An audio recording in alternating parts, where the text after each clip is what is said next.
नदियां पानी देना बंद करेगी। इसलिए अपना चरित्र बचाना यह है शिक्षा का मूल उद्देश्य।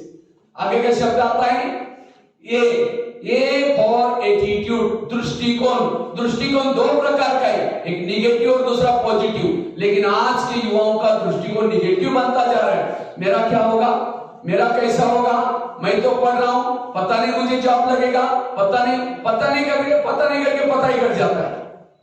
इसलिए भगवान ने हर इंसान को भेजा है, उसके दाल रोटी की तैयारी करके भेजा है। कहां जॉब मिलना है का, केवल हमें जो वर्तमान।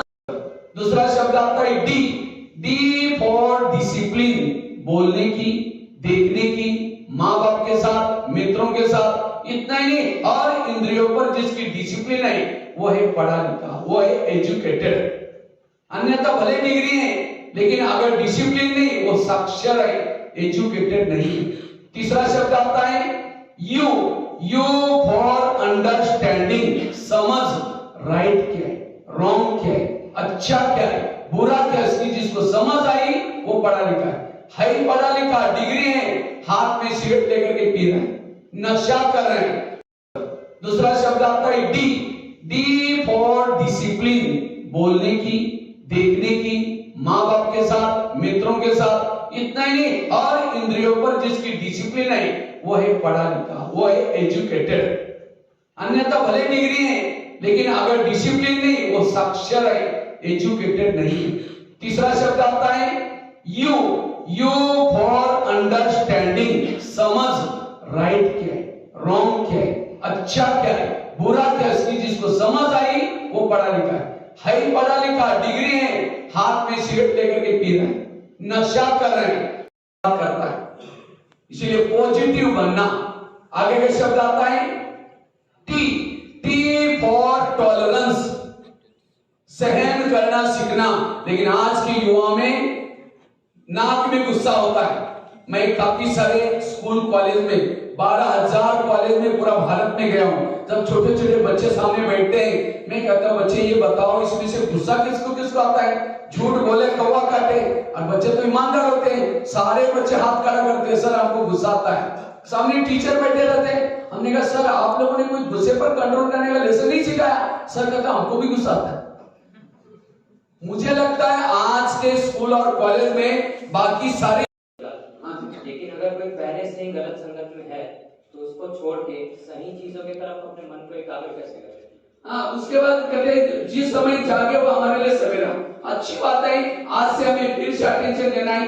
अगर जिस संगत से बदल, क्योंकि इतने दिन की बुरी आदत है वो आपको जागृत करने के लिए, कहते हैं ना पाप का बड़ा धरने के बाद क्या होता है, पड़ जाता है, और पढ़ने के बाद फिर उसको, इसी तरह हमारे जीवन में जो हो गया उसको भूल करके फिर से हम अच्छे रास्ते में चलेंगे तो कर सकते हैं।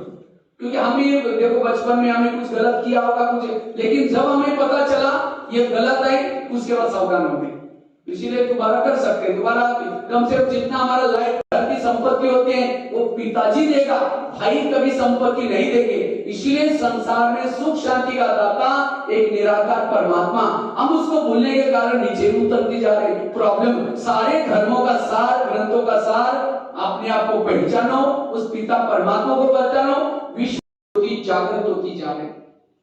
मैं बिल्कुल शांत,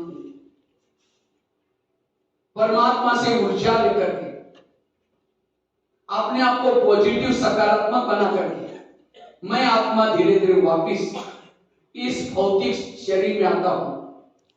जैसे मैंने भौतिक शरीर में प्रवेश किया, मेरी शरीर की सारी कोशिकाएं भी चार्ज होगी।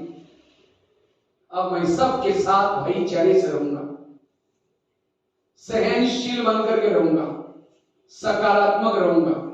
मैं एक ऊर्जा हूं, एनर्जी हूं। लेकिन वही डॉक्टर की ईमानदारी, सत्यता नहीं सिखाई। आज डॉक्टर से पूर्व उसको एक अच्छा इंसान बनने की जरूरत है। आज क्राइम्स बढ़ते जा रहे, सुसाइड केसेस बढ़ती जा रहे, इस सब का कारण है मूल्यों की कमी। शिक्षा का उद्देश्य है चरित्र का निर्माण करना। शिक्षा का मूल ध्येय है असत्य से सत्य की ओर जाना। शिक्षा एक बीज है, जीवन एक वृक्ष है। जब तक हमारे जीवन रूपी वृक्ष में नम्रता, धैर्यता, सत्यता, ये गुण रूपी फल नहीं आए तब तक। मैं हूं पुनीता मनहास, आपके पसंदीदा और भरोसेमंद चैनल अब तक न्यूज़ चैनल से। अगर आपके पास है कोई खबर या कोई विचार, आप कीजिए हमें नीचे दिए गए नंबर पर संपर्क और हम बनेंगे आपकी आवाज़। प्लीज़ हमारे चैनल को सब्सक्राइब करना मत भूलिए। हम हैं हमेशा आपके साथ। धन्यवाद।